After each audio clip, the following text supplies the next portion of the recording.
All right, rock stars. KCM, we're talking about whiskey. So,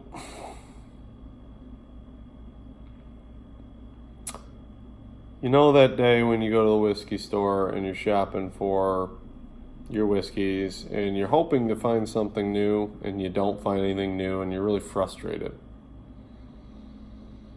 I had the opposite of that day where I found everything new and I needed to have it all. And I was planning 3 different whiskey tastings at the same time and going, how do I decide which one I'm going to go with? So then you spend more money than you wanted to, and you can only host one tasting at a time. That's today. So I wanted to talk about the 3 different tastings I have cooking and what I'm thinking about them. So for starters, let's talk about Old Pulteney. Old Pulteney is and has been one of the distilleries that I have enjoyed the most from start to finish. From the day I tried Old Pulteney, I've always been a fan. 12-year, 17-year, the 21-year. There's some others that we don't want to talk about, but I had the 1990, and then for one of my, I've had an independent bottling of Old Pulteney, and then I had the 30-year. All great. I think that salty, briny character combined with the kind of fruity, citrusy flavor and the light barley experience, which is kind of what I call kind of typical to your Pulteney.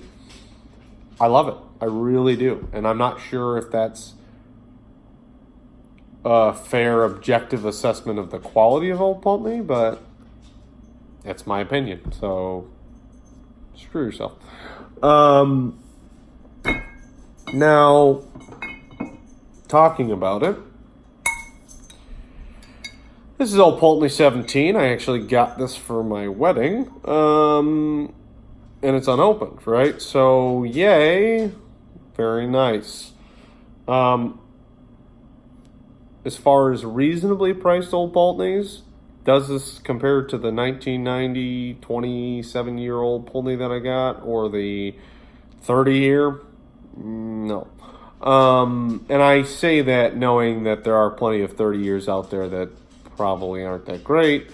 I've tried them. I've compared them objectively side by side. 30-year is better in my opinion. The peated Old Pulteney is better in my opinion. But this is not unreasonably far away from that. And I love this whiskey. This is better than the 21-year, hands down. Everybody agrees. The Whiskey Bible declaring the 21-year as Whiskey of the Year in 2000 whatever year was a mistake. It was wrong. It was stupid. This is a better whiskey. I love this whiskey. When I got this for my wedding from the whiskey club that I cherish so much, I was really touched. I also kind of screwed them because they wanted to open it during the venue, and I said no. So anyway, I got this, and I decided, knowing that Old Pulteney was going to stop making this and start moving to a different range, I really wanted to do a tasting comparing the 17 to the other ones, the new ones that are coming out. Coincidentally, while I was in London Heathrow, I found this, which is a travel edition 16-year-old Old Pulteney. And I thought, boy, it's 46%. American and Spanish oak.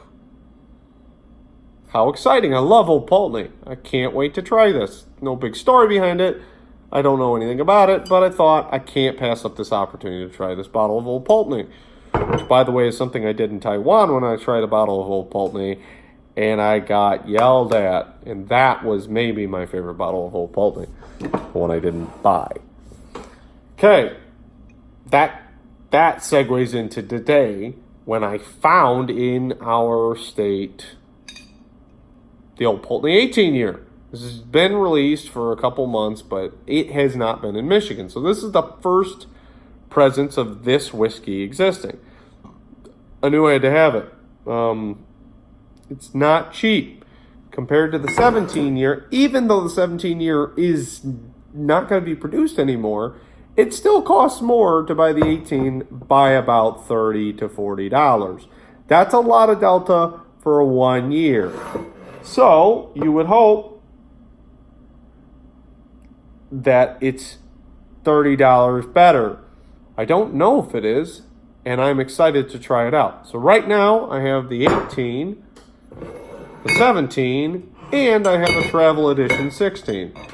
That's the start of a pretty good tasting. But what I want is I want the 15 year so that I can do the 12, the 15, the 16, the 17, and the 18 all together. And then that really is a wonderful tasting. And the Whiskey Club loves Old Pulteney too. I think that'll be phenomenally successful. However, as you can probably tell, it's something I've been haphazardly hedging towards and not something that I was actually ever planning on doing in the near future. And the fact that I just found the 18 was coincidental. Incidentally, because of the new release of the Kilchoman 9th edition, I got really excited about trying that. And I started another tasting that I'm hedging towards, which is how many of these things can we find with the 9th edition to try them side by side. Right now, I have the Kilchoman 100% Islay 6th and 7th edition. I had the 6th edition, now I have the 7th edition. I probably have these backwards. They look exactly the same. They're actually different bottlings. What's the difference? Well, this one was distilled in 2010 and bottled in 2016. It's 50%. This one was distilled in 2010 and bottled in 2017. So the difference is a year. How much of a difference does that make, do you ask? I don't know. That's why I wanted to do this. And the 9th edition is very exciting. I want to try it. I love Kilchoman. This is another distillery I'm very passionate about. Partially because they're one of the youngest distilleries in Scotland right now. But of all the young distilleries in Scotland, I feel like Kilchoman is doing the best job of sticking to their guns, producing small batch quantities, being very transparent in terms of the source of their oak, the aging, and, keeping it natural color, non-chill filtered, and they're pricing them heavily, but they're being honest about it as well. Yes, Kilchoman, we know that you're a new distillery and that you have a lot of young stock and that it costs you a lot of money and you have a lot of money held up and you're trying to regain that. But incidentally, the difference in cost between the bottle that was bottled in 2016 and the bottle that was bottled in 2017 is nothing. So they're not saying, oh, it's a year older, I'm going to charge you $30 more. They're saying, oh, we needed this time and we need to charge you this amount of money to make this work. I love that, and I'm willing to support that. I'm fiscally willing to spend more money for that because you're telling me it's my patronage that's helping you build stock of older whiskey so that you can release it at a more practical price. Is that the price I should pay for a 7 or 8 year old whiskey? Maybe not. But it's 50% alcohol by volume, and they're pretty darn good. So you got my business. Okay, tasting number 3 I'm working on. So I just got this. This is a Blarethol 18 year, bottled at cask strength, which is 54.7% in this instance. And it's from the First Editions single malt Scotch whiskey bottler. Importer doesn't matter. Anything real to say about this? Well, it's aged in a single sherry cask. That's nice. Non-chill filtered, natural color. The theme of this is independent bottlings because I want to help us understand what independent bottlers are. And for my whiskey club, I know a lot of people out there know this, but for my whiskey club specifically, we haven't focused on this topic. We have had independent bottlers in our tastings, like Signatory and Gordon and MacPhail, and incidentally even Cadenhead's. but we haven't focused on it. And therefore, our perception of what an independent bottling is a little different than maybe what the rest of the world sees it as. Now, I also have a Mossburn. I can't remember the distillery, but it's a young bottle, 13 years or something, and it's cask strength as well. So I have 2 independent bottlings right now, and I want to build that up and do a tasting of that. So you're starting to see the problem. I've got 3 tastings with each 2 or 3 bottles, and I'm trying to head in a direction that will allow us to execute that tasting, but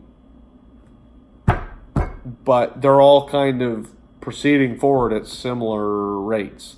Now, the beauty of that is that when I get done with one tasting, I can just move on to the next one without much concern. But the problem is that you tie up all your money in scotch waiting for that tasting to happen and get half your return. So, this is mezcal from my last video.